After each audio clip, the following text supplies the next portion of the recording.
All right, ladies and gentlemen, welcome back to the channel. It is Wednesday, and you know what that means. Time to continue our series in spiritual philosophy, the Kybalion, Hermetic philosophy, coming to us from the three initiates, namely William Watker Atkinson and the two that inspired him. And today we find ourselves on the 12th chapter entitled Causation. Every cause has its effect. Every effect has its cause. Everything happens according to law. Chance is but a name for law not recognized.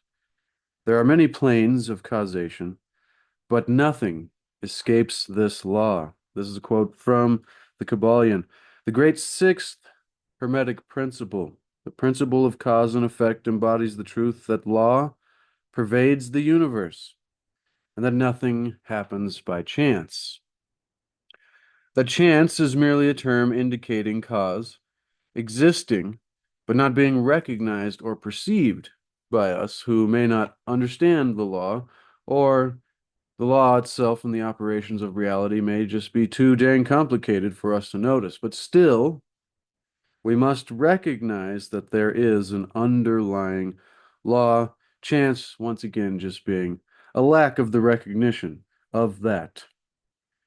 That the phenomena is continuous, the book continues, without break or exception. And so, once again, thank you for joining me. We are reading the Kybalion for purposes of teaching and commentary. And we have made it a long way in this series, ladies and gentlemen. As you can see, we are almost to the end of this book. And this has been amazing because this has gone along with the Hermetica. We did that entire series as well, the Lost Wisdom of the Pharaohs, and also the Corpus Hermeticum, the Divine Pymander, all of this being Hermetic philosophy. Why? Well, as the Egyptian sage god Thoth put it, in the very first words of the Hermetica, and I like to remind us every time on this series, it's because it's very important. It's how we can come to understand this. And so he said, if I can get to it, but a pure philosophy is a spiritual striving through a constant contemplation to attain true knowledge of, as they named it, Atum, but the one God. And so the key to that, this pure philosophy, is this constant contemplation. And in the very beginning of the Corpus Hermeticum, in Hermes Trismegistus, his first book, it says, O my son, write this first book both for humanity's sake and for piety, reverence, and honor towards Atum, towards God, the one God. For there can be no religion. I like to translate that to spiritual pursuit, as we know the difference between dogmatic religiosity and spirituality. But for there can be no spiritual pursuit more true or just than to know the things that are. Very simple. A seeking of an understanding of the nature of reality itself, and then to acknowledge thanks for all things and to that which hath made them, which thing hopefully we shall not cease continually to do. And so, with that lesson, let's do an overview really quick before we jump into causation and the short chapter that it is about causation. We usually don't make it all the way through the chapter, but we'll see how far we get today. Now, the seven Hermetic principles. Number one was mentalism. These are laws for understanding the functioning of reality and the nature of reality. And so, number one was mentalism. And what this explains is that the universe is mental and is held within the mind of God.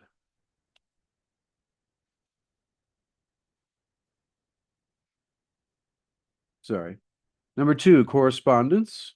As above, so below. As below, so above. This principle embodies the idea that there is a correlation between things much larger than there's a correlation between what is below and what is above. And so vibration is number three. Nothing rests, everything moves, everything vibrates. Number four is polarity. Everything is dual. Everything has its poles. Everything has its pair of opposites. Number five, rhythm. which is the chapter we went through last time. Everything flows out and in, and everything has its tides. All things rise and fall. And each of these lead into each other, and the understanding of each grows as they lead into each other. Number 6, cause and effect, which is where we'll be going today. Everything has its cause. Everything happens according to law. And finally, gender. Gender is in everything, and in everything there is masculine and feminine principles. It also notes that it manifests on all planes. Looking at the 3 great planes previously in this series, the physical, the mental, and the spiritual. But now, that's funny. I just randomly popped to that page there. However, let us dive into now chapter 12 of the Kybalion. Once again, reading for purposes of teaching and commentary and expanding the mind, so that through an increased awareness, we can hopefully increase the quality of our lives. Hope you got yourself a beverage, ladies and gentlemen, and are comfy. Begins by saying, the principle of cause and effect underlies all scientific thought, ancient and modern, and was enunciated by the Hermetic teachers in the earliest days. While many and varied disputes between the many schools of thought have since arisen, these disputes have been principally upon the details of the operations of the principle, and still more often upon the meaning of certain words. The underlying principle of cause and effect has been accepted as correct by practically all thinkers of the world worthy of the name. To think otherwise would be to take the phenomena of the universe from the domain of law and order and to regulate it to the control of imaginary, some kind of imaginary something, which we have, really focused on and created. And it's so interesting. It sometimes makes us feel better to what the book says here, this imaginary something which men have called chance. This thing, oh, it was just chance. There's no, it was random, lucky or unlucky, or like there wasn't any order to it. And, something I like to think about often is the science of lucky people. And this whole idea of how there's these people that things just seem to work out for them. And it's like, well, they're in the right place at the right time. And how do they, I think, and I've been looking into it a lot, there is a science of whether it be successful people or what we would call lucky people. But I'll continue now. This imaginary something which we have called chance as compared to the domain of law, universal law. The book continues, quote, a little consideration will show anyone that there is, in reality, no such thing as pure chance. Webster defines the word chance as follows: a supposed agent or mode of activity other than a force, law, or purpose, the operation or activity of such agent, the supposed effect of such agent, a happening, a fortuity, a causality, etc. But little consideration will show you that there can be no such agent as chance. Well, in the sense of something outside of law, something outside of cause and effect, which is the 6th Hermetic principle that we're looking at right now. I'm very interested to see where the next one goes, because the idea of gender could be thought of many different ways. And when you're looking at it from universal law perspective, that will be fascinating. The next chapter after that is an understanding of mental gender. But let's stay where we are today. Once again, thank you for being here. Something outside of cause and effect is apparently impossible according to the law of cause and effect. And so tell us, Kybalion, what does this mean? How could there be a something, the book continues, in the phenomenal universe, independent of the laws, order, and continuity of the universe? See, that wouldn't make much sense, now would it?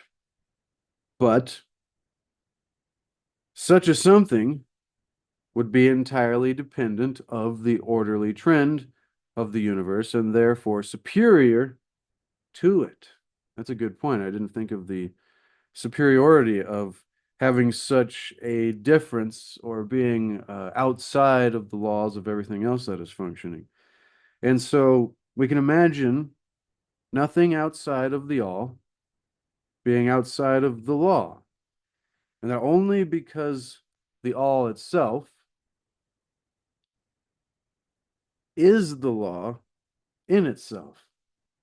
So the all, God, universe, nature, reality, whatever you want to call it, Atum, that which is containing everything, and there is nothing outside of. And so, therefore, for there to be chance, it would be outside or not within the confines of the structure.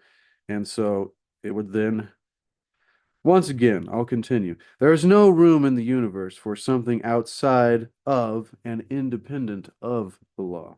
The existence of such a something would render all natural laws ineffective and would plunge the universe into chaotic disorder and lawlessness, which is how we tend to see it from our human perspective, which is very interesting. Despite there being all this, incredible grand organized divine design, almost said divine there, interestingly enough, but this universal intelligence, this, like the Tao describes it from Lao Tzu 2,500 years ago, this doing nothing seemingly but leaving nothing undone. It's like I'm not growing my hair, and if I were to attempt to try to do that, I would never be able to keep track of all the individual count of the follicle and the growth patterns. We as humans would be terrible at keeping track of all this natural functioning phenomena that seems to be doing nothing, but yet leaving nothing undone. So would we call it just chance? Well, we seem to like to, but once again, to think otherwise would be to take the phenomena of the universe from the domain of the organization of it all. It describes it as law and order, but to regulate it and to the control of the imaginary something which we have called chance. So, natural laws override that idea of chaotic disorder and lawlessness, but when we cannot recognize it, it is because we haven't understood it enough. And see, this is what always goes back to that constant contemplation, because this could really be meaningless unless you really think about it for a long time and apply it to your daily experience, and then you begin to understand it in a very new way. I mean, you could do this for lifetimes, though, and it does help, I will say that. A careful examination, the book continues, will show that what we call chance is merely an expression relating to obscure causes. Once again, we're going over the sixth Hermetic principle of cause and effect.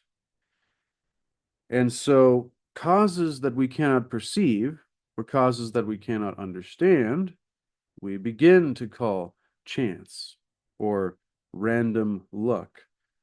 But the world of chance, and see, this is interesting because this could relate to manifesting as well. The world of chance is derived from a word meaning to fall. That's very fascinating. As like the falling of the dice.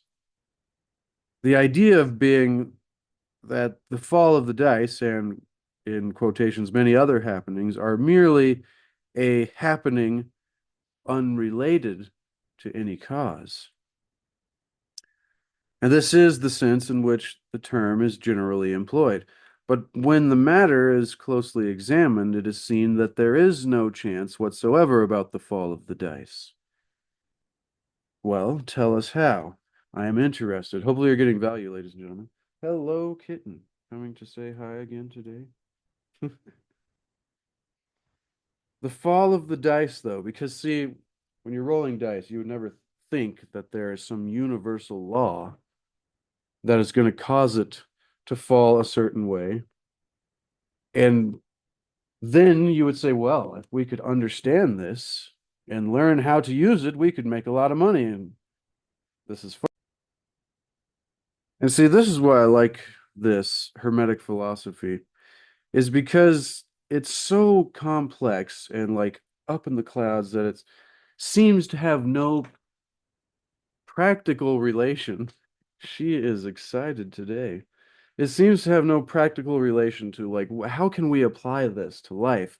But then it comes back to these kind of examples, like talking about chance and the fall of a dice or the casting of the dice. And there is a way that we can understand this and apply it to our life. And so once again, a constant contemplation, but let's do that just now. So each time a dice falls and it displays a certain number, it obeys a law as infallible as that which governs the revolution of the planets around the sun. But back of the fall of the dice are causes or chains of causes running back further than the mind can follow. So it's a chain of events, cause and effect. And when it's really interesting to look at certain situations in life and then begin to break down the causes before the effects and then the causes and if you go back, you can go back almost endlessly in any scenario to see that everything led to one thing. And this is also another way to recognizing the oneness of reality, which is a cool way to do so. But let us continue. And so the position of the die in the box, the amount of the muscular energy expended in the throw, and the condition of the table, and etc., all are causes, the effect of which may be seen. And we would call it chance.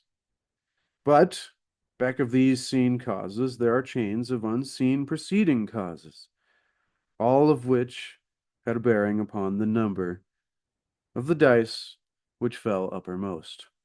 Or, simply stated, the number that you ended up with. If a die be cast a great number of times, it will be found that the numbers shown will be about equal. And these are very interesting experiments to look at. That is, there will be an equal number of one spot, two spot, etc., coming to be seen. Toss a penny in the air. It may come down either heads or tails, but make a sufficient number, and the heads or tails will about even up. That, and we've seen the effects, can be affected by intention and focused thought, which is very amazing. And if you've never heard about that or seen that, definitely do a search on that. There was also the works of, I believe it was Dr. Yamoto, who focused positive or negative intentions or thoughts on glasses of water, and then they froze in very different. The positive thought were in the experiment, and this was totally, it was amazing. And the positive ones had just beautiful crystallization formations, and then the negative ones were totally didn't look nice at all, which was very fascinating. But there's tons of different areas where this has been applied, like random number generators and people focusing thought on that and creating change in these kind of experiments. So once again, the tossing of a penny into the air, but it all falls under law. Remember, though, the first principle or law being the universe is mental, held within the mind of the all. And then as above, so below, the correspondence there being that our minds are and as below of the mind of God. And so infinite living mind as compared to finite mind. But there is still a correlation. Now, back to cause and effect. If we are able to examine into the preceding causes, it would be clear to see the cause for what we call chance. This is of the operation of the law of averages, going back to the experiments, and you end up with about an equal measure. But both the average and the single toss still come under this law, cause and effect. And so once again, if we were able to examine all the preceding causes, we would clearly see that it was simply impossible for the dice to fall any other way than it did under the same circumstances and at the same time. Given the same causes, the same results will follow. But now looking at the chain of events and all the myriad of causes that there can be for any specific thing, we would see that it would be almost impossible to replicate such an infinite chain.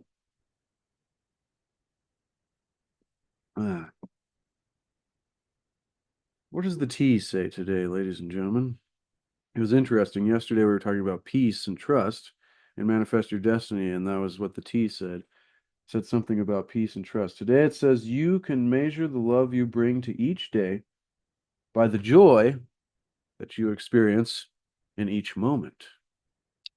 Now it's funny, we say that all the time. We got to stack those moments. Our lives are made up of moments. And so if we can have higher quality moments and then stack those up, the result will be obvious. And this is another form of the law of cause and effect. I believe so. But given the same causes, the same results will follow. There was always a cause and a because to every event, and nothing ever happens without a cause, or rather, a chain of causes. And so some confusion has arisen in the minds of persons considering this principle, from the fact that they were unable to explain how one thing could cause another. That is, be the quote unquote creator of the second thing. And as a matter of fact, no thing ever causes or creates another thing. So what does this mean? Cause and effect deals merely with events, not creation. That's a different subject. An event is, quote unquote, that which comes, arrives, or happens as a result of consequent or some preceding events. So no event creates another event, but is merely a preceding link in a great orderly chain of events flowing from the initial source, or as the book describes it, the creative energy of the all. And remember, it was a very important understanding when I think it was a few chapters earlier, but when we looked at the physical and the non-physical, and the physical, mental, and spiritual realms, and the different scales of vibration that went through the different non-physical forms down to the grossest forms of matter. But then when you zoom all the way into matter itself, you find that at the very lowest level, there is just these waves of energy. And they change when you observe them, and they're not really ever what we think they are. And so it's just like this mysterious force, this God force, the all, whatever you want to call it. Once again, the name is irrelevant. But this is what this crazy, unexplainable, endless, forever happening chain of events is flowing from this source, this creative energy of quote unquote the all. Once again, though, all of this is taking place within the mind of the all.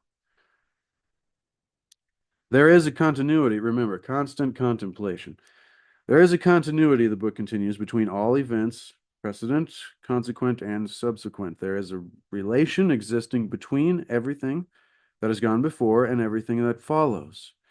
And I bet, in my own personal thought here, if we could study this and begin to get a much clearer understanding or create some kind of science that relates with esoteric thoughts on this subject, as well as more commonly known thoughts, we could really come to some kind of new awareness with an understanding of this ever going precedent, consequent, subsequent, but the way I just described it there, that there is a relationship existing between everything that has gone before and everything that follows. So if we understood this relationship more clearly, we could go beyond the veils of time. Or was it the walls of time? I don't know. We haven't done the mysteries of the explained in a long time. Explained, unexplained. Anyways, ladies and gentlemen, I'm getting off track. Thank you for being here. Let's see how much further we got to go. There's a few pages. There's a continuity. That's the key. There is a relationship between everything that goes before and everything that follows, cause and effect. So a stone is dislodged from a mountainside, for instance, and crashes through a roof of a cottage in the valley below. At first sight, we regard this as chance effect. But when we examine the matter, we find a great chain of causes behind it. And I think it'd be interesting in this example that the chain of causes behind the rock randomly falling off the mountainside at some time would look like nothing is happening. But it's this very slow, subtle, almost invisible chain of causes that then leads to something that seemed like it happened out of nowhere. And that is interesting. The chain of seemingly invisible causes to, the instant that it becomes the most visible thing. Oh, the rock is now falling down the side of the mountain. At first sight, it says, once again, we regard this as chance effect, but when we examine the matter, we find the great chain of causes. In the first place, there was the rain, which softened the earth, supporting the stone, which allowed it to fall. Then back of that was the influence of the sun, other rains, weather, sea, etc. When gradually disintegrated, the piece of rock from a larger piece, and then there were the causes which led to the formation of the mountain and its upheaval by convulsions of nature, and so on at infinity. Infinitum? That's what the book said. Then we might follow up the causes behind the rain, and we might consider the existence of the roof. In short, we would soon find ourselves involved in a mesh of unending cause and effect, from which we would soon strive to extricate ourselves. So it'd be very, very difficult. Just as man has two parents, man or woman, and four grandparents, and eight great grandparents, and 16 great great grandparents, and so on until when, say, 40 generations are calculated, the numbers of ancestors run into many millions. Wow. I may have heard that before, but it must have been a long time. I've never heard the 4, 8, 16 there and thinking about grandparents. That's fascinating. That is fascinating. So it is with the number of causes behind even the most trifling events or phenomena of reality, such as the passage of a tiny speck of soot before your eye. It is not an easy matter to trace the bit of soot back to the early period of the world's history when it formed as a part of a massive tree trunk, which was afterward converted into coal and so on and so forth, until the speck of soot, it now passes before our vision on its way to many other adventures. And see if we can apply this analogy to our lives. This is why I like this so much, because once again, you can say, what does this have to do with anything? And I'm empathetic and I feel you, because I could see how you would get there. Through a constant contemplation, though, remember, this is spiritual philosophy. And once again, a pure philosophy is a spiritual striving. So we're working at building an understanding of ourselves, our spirituality, our psychology, the nature of reality. Remember, there can be no spiritual pursuit than to seek to know the things that are. And so, once again, how do we do it? Constant contemplation. But this metaphor here of this story of the piece of soot I mean, if you immediately thought about it, you wouldn't think there'd be that much time as hundreds of years that have passed, but there could be a very old tree that took a long time to form and then was burnt down many, many years ago, and the piece of coal lasted forever and then got slammed somehow and broke into pieces that then floated into the air, and you could have been a quarter mile away and it passes before your eye. And so, if we can take this analogy and look at how our lives happen this way, and then begin to examine the process of these causes and these effects, and this infinite chain of causes and effects, we can maybe come to a greater understanding of how we got where we are in the first place, and then how to influence where we want to go. Begin to create our lives on purpose. But once again, that's a different subject. And I love to talk about manifesting all the time. And it seems to me it's all connected.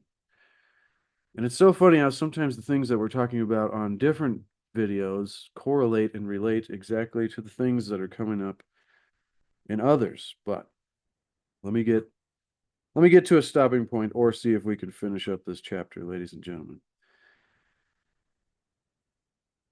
One of the series of events arising from the tiny bit of soot was the writing of these lines, which caused the typesetter to perform certain work, the proofreader to do likewise, and which all arouse certain thoughts in our mind, and that of others, which in turn will affect others, and so on and so on. Interesting, looking at the mental realm in this idea of causation and thoughts. And so, all from the passage of a tiny bit of soot, so much could be affected, all of which shows the relativity rather, and the association of all things, this oneness, this underlying connection, and the fact that there is no great, there is no small, in the mind that causeth all. Stop to think a moment. If a certain man had not met a certain maid, and away back in the dim period of the Stone Age, you who are now reading these lines would not be here. And if perhaps the same couple had failed to meet, we who now write these lines would also probably not be here. And the very act of writing on our part, and the act of reading on ours, or listening, particularly on yours, once again, appreciate you being here. This is just, I'm no master, and I'm just fascinated with this, and I find it very fascinating enough to want to share it here on a channel. And so I'm really amazed at the amount of people that find this entertaining. And so the point of me saying that is that this is my personal journey of learning this. And so welcome and thank you for joining me in learning this, because this is something that is very difficult to understand, but the application, once again, is profound. So, this little story here about the meeting of two people and how it could lead to where we are now, or we could not even be here. Another example of the law of not chance, but cause and effect. We do not wish to enter into consideration of the ideas of free will versus determinism, or destiny or fate, and these ideas, because that is an entirely different topic. But once again, it is all related in some way. However, in this work, for various reasons, they have decided to avoid these ideas of free will versus determinism. Among the many reasons, quote, is the principle of one that neither side of the controversy is entirely right. In fact, both sides are partially right, according to the Hermetic teachings. The principle of polarity, which we remember from a few episodes ago, which was maybe one of the best, shows that both are but half truths. There's just so much gray area between the two poles of anything that are but one thing that it is impossible to say that one side is not also the other side. That is maybe a simple explanation of this idea of the law or principle of polarity. But the opposing poles of truth, the teachings are that a man may be both free and yet also bound by necessity, depending upon the meaning of the terms. And the height of truth from which the matter is examined, the ancient writers express the matter thus, quote, the further the creation is from the center, the more it is bound. Wow. The nearer the center it reaches, the nearer free it is. That one's amazing. I'm going to highlight that. The further the creation, so the further we are from the center, what would be the center? The source, God, the Tao, the oneness, whatever, once again, that which we are a part of and existing within. And so the further we, the creation, is from the source, the more it is bound. What would bound mean? Trapped? Confused? Lost? Walled in? Not free. And then the nearer, the closer, the more aligned. And that's what these spiritual principles, whether we're looking at manifest your destiny and the 9 principles for manifesting, whether we looked at change your thoughts, change your life, living the wisdom of Tao, the Corpus Hermeticum, the Hermetica, the whatever. This great, what I like to call wisdom of the ages that comes to us from many different authors and poets, philosophers, mystics, and sages. But the more we can come aligned with reality and flow, like create a greater sense of harmony, which comes back to that idea of allowing and not pushing and forcing and controlling, but rather flowing with. For some reason lately, the whole merrily down the stream keeps popping into my head for that metaphor instead of like frantically up the stream. But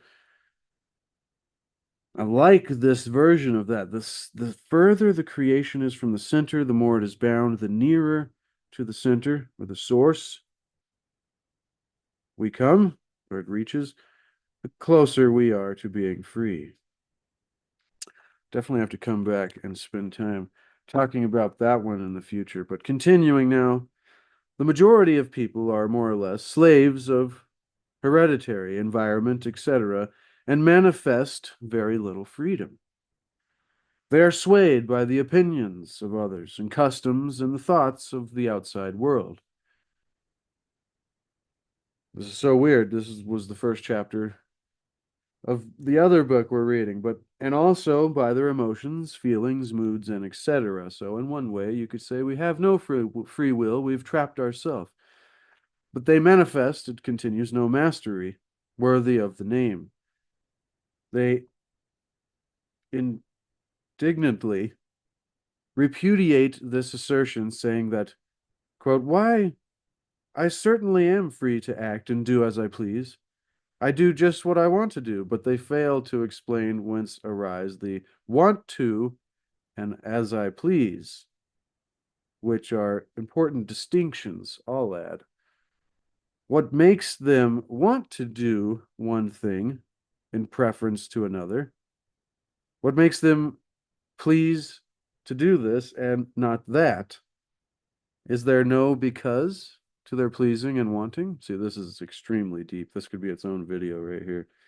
But the master can change these. Once again, it's all about the mind, the mental states. The universe is mental. The all is held within the mind of God. And so all also for us in our own lives exists from our minds to our experience. And so it goes back to the way that you see it. But so there's this difference. The master, which once again, none of us, I'm sure, are, but we're striving to get better in the little ways that we can. So the master can change these pleases and wants into others at the opposite end of the mental pole, going back to the principle of polarity. And then we are able, this has to do with mental alchemy again and transitioning thoughts similar to the idea of alchemy, the understanding of lead into gold, but this is a mental process. And so he is able to will, quote unquote, instead of to will because of some feeling, mood, emotion, or environmental suggestion that arouses a tendency or desire within us to do something. That is powerful, ladies and gentlemen. These chapters are crazy because there can be just two sentences or like a little paragraph that is means more than the last, the amount of space that it took up on the page. Like that last paragraph there could have been a whole book worth of explanation and understanding, but we only have about a page and a half left. So let's finish this up, ladies and gentlemen. The majority of people are carried along like the falling of the stone, or back to the falling of the dice. Obedient to environment, once again, following the law of cause and effect, outside influences and internal moods and emotions, desires, etc., not to speak of the desires and wills of others stronger than themselves, heredity, environment, and suggestion, carrying them along without resistance on their part, or the exercise of the will. It's so deep, I just want to keep rambling about this. We'll have to come back to this later. But moved like the pawns on the checkerboard of life, they play their parts and are laid aside after the game is over.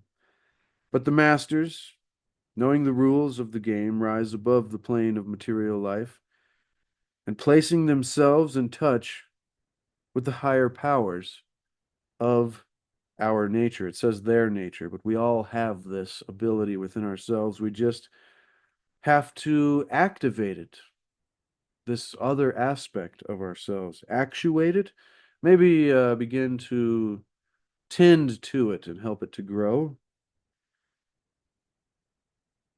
But the masters, knowing the rules of the game, it's all a game, and there are laws and principles that we can come to understand, to know the rules of the game so that we can play it at a much higher level, create a higher quality of life. And so, knowing the rules of the game, we can rise above the plane of, I would say, the material and the mental.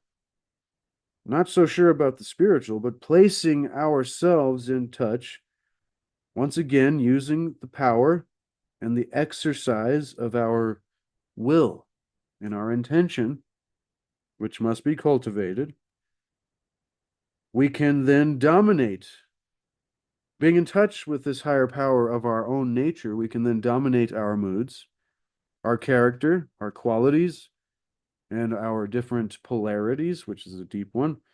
And we can begin to dominate and control that as well as the environment surrounding us, and thus become movers in the game instead of pawns, causes instead of effects. See, that's like an explanation of manifesting. And I'm not even talking about manifesting today, but it's just like, boom, there it is for you. So there you go. If you get nothing else from this video, that's important. And if you've made it this far in this video anyways, then pat yourself on the back. You're one of the 1%ers. But, masters, once again, do not escape these laws. We do not escape the causation of the higher planes, but fall in with the higher laws and thus master circumstances that are on lower planes. They thus form a conscious part of the law instead of being mere blind instruments of it. While they serve on the higher planes, they rule on the material plane. But on higher and on lower, the law is always in operation, and there is no such things as chance. So, knowing this now and having deep dive into this, the blind goddess has been abolished by reason. Interesting statement. We are able to see now with eyes made clear by knowledge that everything is governed by universal law, and that the infinite number of laws are but manifestations of the one great law. The law, in capitals this time, which is the all. It is true indeed that not a sparrow drops unnoticed by the mind of God, and that even the hairs on our head are numbered. Isn't it so weird that I said that like 30 minutes ago? Anyways, and we couldn't do it. Back to my point from earlier. Like, if we were trying to do all of this, like we're in some kind, even the growing of the hair on our head would be impossible for us to keep track of because it's just too grand. It is true indeed, once again, I'm finishing up here, that not a sparrow drops unnoticed by the mind of the all, that even the hairs on our head are numbered. And the scriptures have said, there is nothing outside of law, nothing that happens contrary to it, and yet do not make the mistake of supposing that humanity is but a blind automaton, but rather very far from it. Very far from it. The Hermetic teachings are that man may use law to overcome laws, and that the higher will always prevail against the lower, until at last we have reached the stage in which we seek refuge in the law itself and laughs the phenomenal laws to scorn. So, the final question we're left with by the Kybalion here today, ladies and gentlemen, on this understanding of the law of cause and effect and becoming movers rather than being moved by reality. Are we able to grasp the inner meaning of this? Well, that takes us back once again, as always, to the first words of Hermes Trismegistus. Constant contemplation, a pure philosophy is a spiritual striving through a constant contemplation to attain true knowledge of Atum, the one God, but really just the nature of ourselves in reality and how all this works so that we can begin to interact with it in hopefully a meaningful way and begin to experience a better quality of life. That, ladies and gentlemen, is a boom to the sixth great Hermetic principle of cause and effect and the Kybalion Hermetic philosophy. Be sure to expand the description to get this book for yourself so you can put it on your shelf and follow along in future episodes of this series, which will only have a few more, it looks like. It's been a fun one.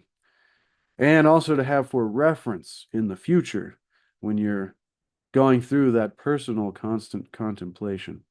But remember, ladies and gentlemen, to seek to achieve and maintain happiness through enlightenment, through a greater awareness and understanding of the nature of ourselves and reality and all the things we've been talking about today. So through this awareness, we can increase the quality of our lives and the lives of those around us. Remember to seek to discover the mysteries of our history, the lost wisdom of the ages, and also that there is really no way to happiness because happiness is the way.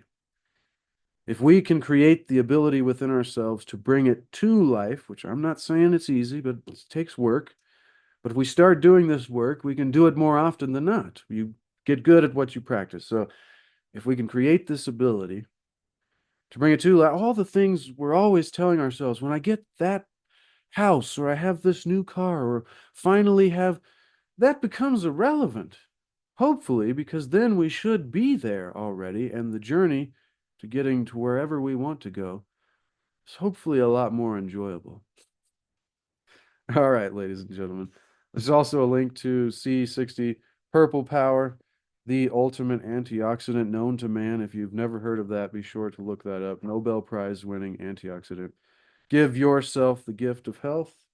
And also a link to my Etsy shop and my landscape paintings. And we'll leave that there. Thank you so much. Once again, I appreciate each and every one of you. And until next time, be the change that you want to see. Be the example you want to set. No, no, no, no, no, no.